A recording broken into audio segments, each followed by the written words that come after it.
রিয়া, তুমি ডায়েটিশিয়ান, প্রচুর মানুষ তোমার কথা শোনার জন্য যে উদ্গ্রীব হয়ে বসে আছে।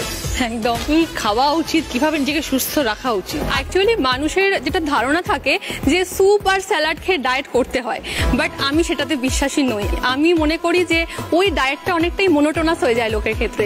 তো আমি কি করি, আমি fried rice, chilli chicken, cake সব ধরনের জিনিসকে ডায়েটের মধ্যে রেখে যাতে ডায়েটটাকে একটু ইন্টারেস্টিং করা যায় সেইভাবে নিজের রেসিপি তৈরি করে সবাইকে প্রোভাইড করি। যেটা মোস্ট ইম্পর্টেন্ট, লোকেরা ডায়েট করতে গিয়ে ভাত রুটি ডায়েট থেকে বাদ দিয়ে দিচ্ছে, বাট এটা কখনোই করবেন না। আমি সবাইকে অ্যাডভাইস দিচ্ছি সবকিছু রাখুন, বাট পোর্শন কন্ট্রোল করে খান। বলবো সকালবেলা একটা প্রচলিত আছে লেবু জল খাওয়া।